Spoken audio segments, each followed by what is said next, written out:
Hoy vamos a hablar de los héroes, de vosotros, de vosotras. No de héroes de estos que aparecen en los cómics, sino los héroes del día a día. Porque ¿sabéis lo que pasa? Que a veces necesitamos recordar quiénes somos en realidad. No nos subirá la arrogancia, no nos tenemos que asustar. La heroicidad de la que estamos hablando lo que llama es a la admiración, no solo por uno en su esencia, sino por los demás. Necesitamos hablar de una cosa, de una palabra, que está asociada a un montón de connotaciones negativas, por falta tremenda de conocimiento en Honduras de lo que significa. Esta palabra es el estrés. Porque cuando una persona se encuentra frente a un obstáculo formidable, o una persona se encuentra en una situación donde se ve rodeada por personas llenas de languidez, de tristeza, de desesperanza, el estrés hace su aparición. Si destruyéramos los mecanismos del estrés, no sobreviviríamos probablemente más de 1 o 2 semanas. Luego, lo que se trata es de entender qué son los mecanismos del estrés y qué relación tienen con la heroicidad en el día a día. Y eso es lo que vamos a hacer, un viaje juntos de descubrimiento. Luego, cuando alguien nos pregunte qué es el estrés, en lugar de caer en la connotación negativa, el estrés es algo horrible, el estrés es un proceso que tiene 2 mecanismos. Uno de los mecanismos se llama mecanismo de supervivencia y el otro mecanismo se llama mecanismo de adaptación. Luego el estrés es un proceso que pone en marcha 2 mecanismos. El problema que estamos experimentando en la sociedad moderna es la siguiente.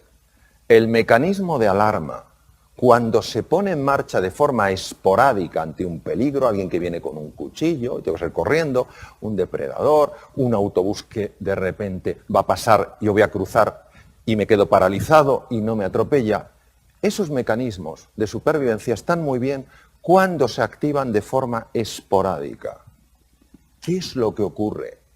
Cuando los mecanismos de supervivencia están de forma habitual activos.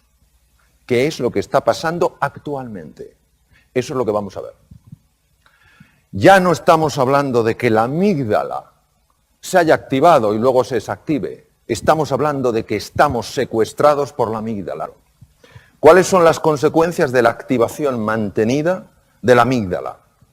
Pues el corazón, cuando se activan los mecanismos de supervivencia, puede trabajar 5 veces más. Ya os podéis imaginar que el corazón trabajando 5 veces más de forma continua acaba generando patología cardíaca. Es una de las causas más frecuentes de arritmias no reconocidas por los cardiólogos. Imaginaros además qué pasa con un tubo digestivo que de forma habitual no recibe suficiente suministro de sangre. Se paraliza, ¿lo entendéis? No puede funcionar. ¿Qué pasa con la comida? La comida se pudre, porque no avanza. Al pudrirse fermenta. Al fermentar se dilata el estómago, se produce lo que se llama meteorismo, es el gas en el estómago, y empieza a subir el ácido, el famoso reflujo. Luego, esa bolsa de gas pasa al intestino grueso y es el colon irritable. ¿Es o no frecuente eso hoy? ¿A que sí? Además, afecta al sueño, es una de las causas más frecuentes de insomnio. Afecta, por supuesto, a la fertilidad. Genera tal grado de tensión muscular que acaba produciendo dolores de espalda, dolores en muchos sitios.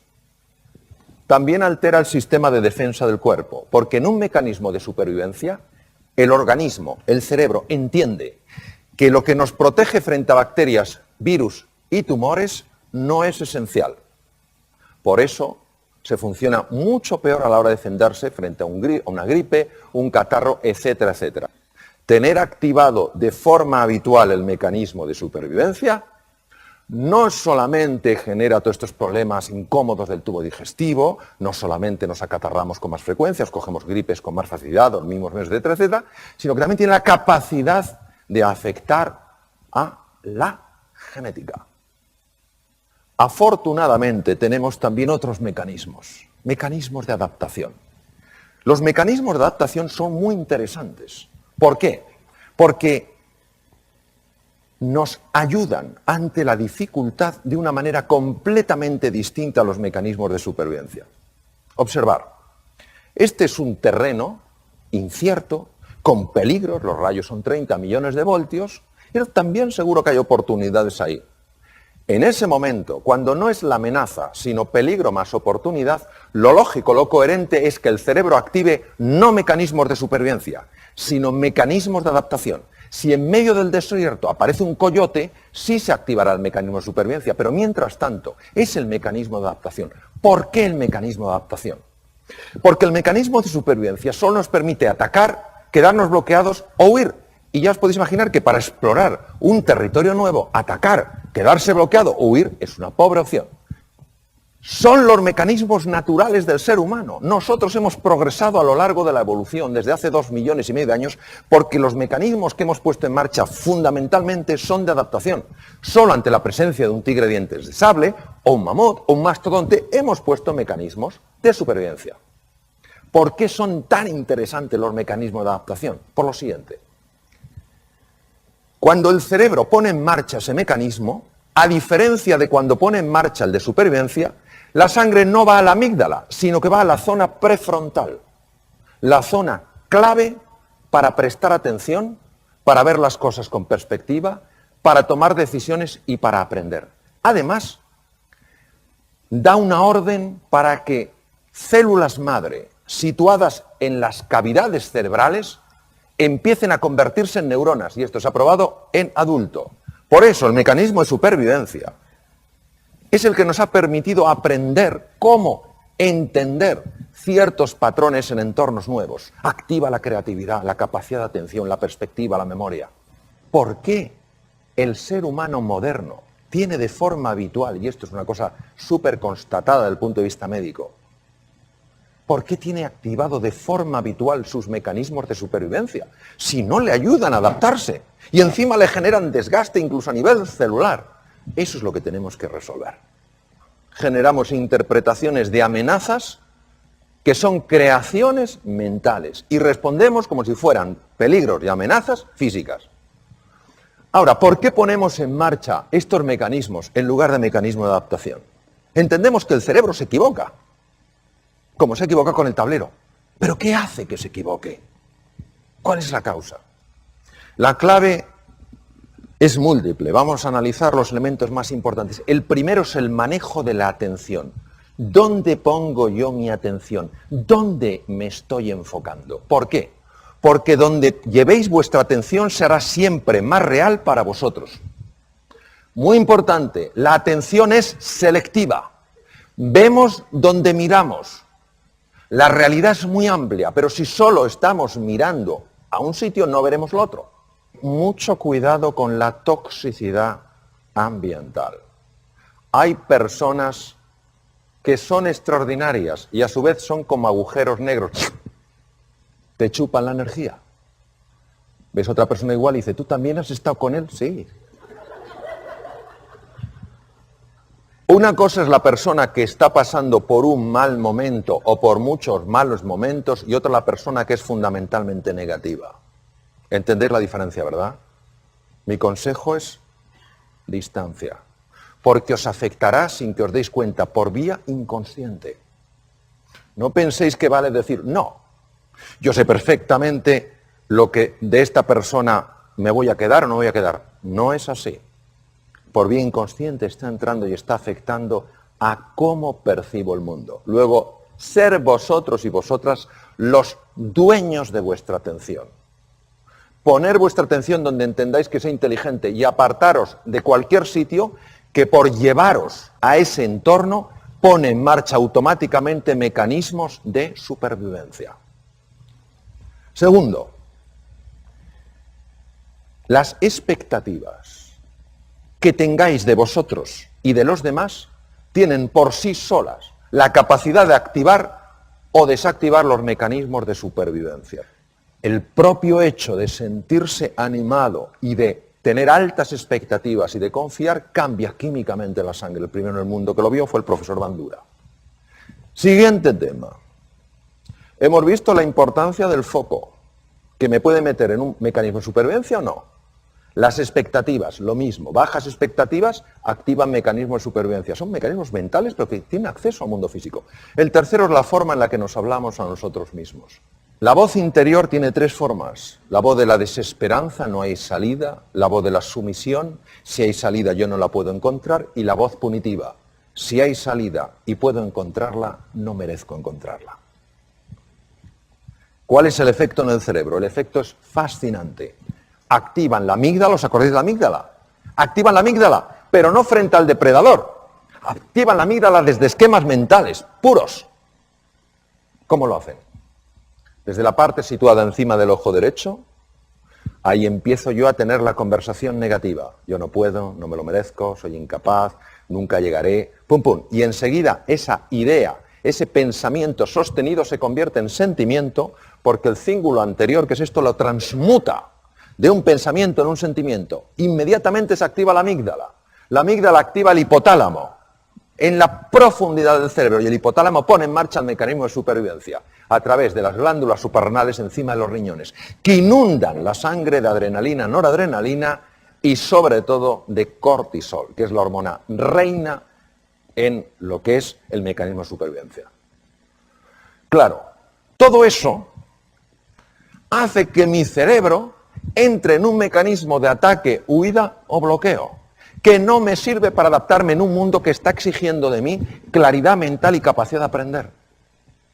Por eso, mucho cuidado con la forma en la que nos hablamos a nosotros mismos. Mucho cuidado en alimentar voces negativas en los demás, porque tienen un extraordinario poder para cambiarnos físicamente. Siguiente tema. La gestión del error. ¿Cómo nos vamos a tratar a nosotros ante el error? ¿Cómo vamos a tratar a nuestra gente ante el error lógico del aprendizaje? Porque si nos tratamos duramente activaríamos mecanismos de supervivencia.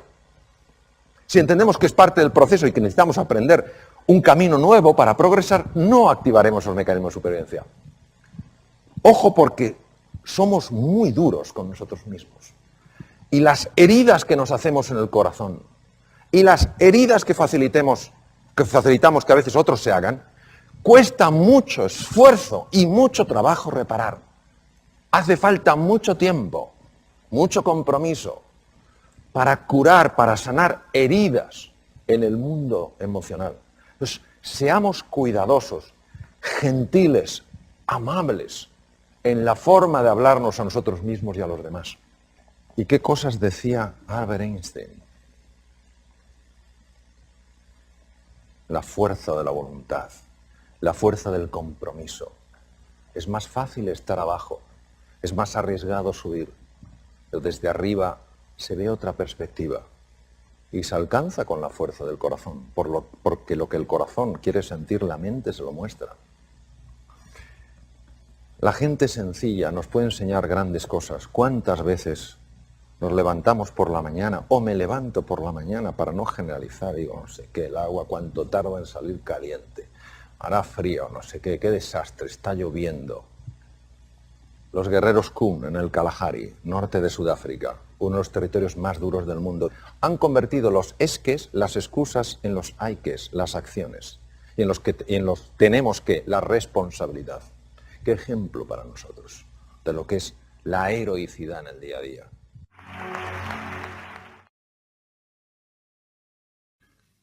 Lo que te permite el mindfulness, lo que te permite estar aquí y ahora, activando nuevos circuitos y desactivando circuitos que no te ayudan, es empezar a cambiar tu percepción de las cosas. Empiezas a observarte de una manera distinta, con mucha más compasión, con mucha más comprensión. Empiezas a ver a las demás personas con más benevolencia. Te vas dando cuenta de que, claro, que muchas veces la irritación hace que nos provoquemos unos a otros, pero detrás de la irritación, detrás de la provocación, al menos la mayor parte de las veces, no hay un deseo de dañar, sino es como el que está ahí, como el elefante en cacharrería, o sea, no sabe por dónde, cómo ventilar su tensión y la ventila a través de la agresión. Mirad, nuestra mente es como un océano revuelto, donde hay olas grandes, impetuosas, agresivas. Y Pues claro, esto nos afecta a nuestra vida, nos afecta en la salud, nos genera tensión, sube el colesterol, sube los lípidos, sube la glucosa, sube el cortisol, en fin, un montón de lío. Cuando una persona se va sosegando, cuando una persona se va calmando, es como si pasara de la superficie del océano con esas ondas, con esas subidas y esas bajadas, a un espacio un poquito por debajo. Entonces ya estás debajo, ya estás en el agua, ya te has sumergido, no estás muy profundo, pero miras hacia arriba y aunque sientes la agitación de las olas, no te están afectando tanto. ¿Cuántas veces nos habrá pasado más de uno que estamos en un mar revuelto, te viene una ola y dices, esto es muy grande?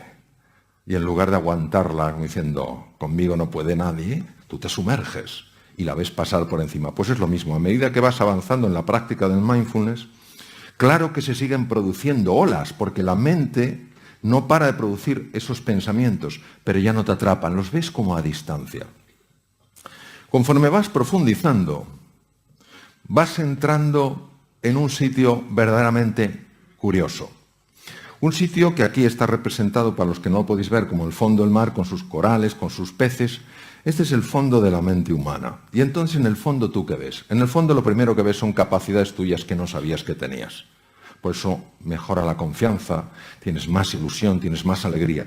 Y también descubres aquellas cosas que están impactando negativamente en tu vida y que no sabías que tenías. Descubres, por ejemplo, hasta qué punto uno está centrado en sí mismo. Cosas que no son agradables de ver, pero cuando las ves, las puedes resolver. Si no las ves, no las puedes resolver. Y esto no te sucede como proceso sesudo, diciendo, a ver qué hay en el fondo. No, estás así y de repente, lo ves, emerge. Es muy importante que entendáis una cosa, el mindfulness no busca cambiar a nadie. El mindfulness es un abordaje que lo que busca es enseñarte un camino para reencontrarte con tu verdadera identidad. Entonces, la mente plenamente presente, que es lo que significa mindfulness, que tiene una serie de ejercicios, lo único que hace es irte entrenando en eso. Es decir, irte entrenando para que tú seas el dueño, la dueña de tu atención. En un mundo que está permanentemente distraído, donde pensamos que la multitarea es lo normal. La multitarea es profundamente anormal.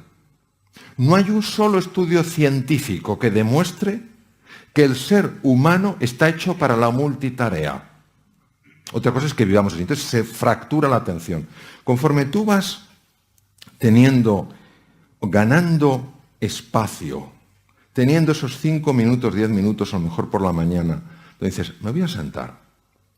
Me voy a sentar con tranquilidad. Me voy a poner una alarma suave, no te pongas el típico de martillos alemanes, de la alarma que te levantas y parece que te ha dado un yuyu. Te pones una música suave a los 10 minutos para olvidarte del reloj. Y dices, vamos a ver esto. Y entonces sencillamente, sentadito o tumbado, empiezas a notar la respiración. Y entonces te aparece el pensamiento, ¿qué habrá de desayuno? ¿O qué desayunaré hoy? Y tú no te enfadas. No. Tú haces como si tuvieras una mascota. No le arrancas el cuello cuando está aprendiendo. Tú la traes con firmeza y amabilidad y vuelves aquí. Y sigues en tu atención y se te vuelve a ir. Pero tú, con la misma paz y firmeza, lo vuelves a traer. Y te vas entrenando en eso. Y entonces, lo que va pasando con el tiempo es que la mente se apacigua, tu reactividad se reduce. Y empieza a haber un espacio para la respuesta. Somos criaturas muy reactivas. ¿Qué tal estás? ¿Por qué? No, yo solo te preguntaba qué tal estás, ¿no? Entonces, esa reactividad que es un fruto directo de la mente que rumia, de la mente que agita, esa reactividad se va reduciendo. Empiezas a tener más vitalidad, empiezas a tener más tranquilidad, empiezas a tener más energía, empiezas a tener más compasión. Entonces, lo que descubrieron estos científicos de la mente, sencillamente es que se puede vivir de otra manera. Pero tenemos que entender que nuestro problema no es la falta de tiempo. Yo sé que todos pensamos que el problema es la falta de tiempo. No es verdad. Entonces, que sepamos que dentro de cada uno de nosotros hay ese ser invencible, que no es un canto a la arrogancia, no es un canto a la prepotencia, sino es verdaderamente reconocer que no hay entre vosotros, no hay entre nosotros nadie que haya sido llamado a la mediocridad.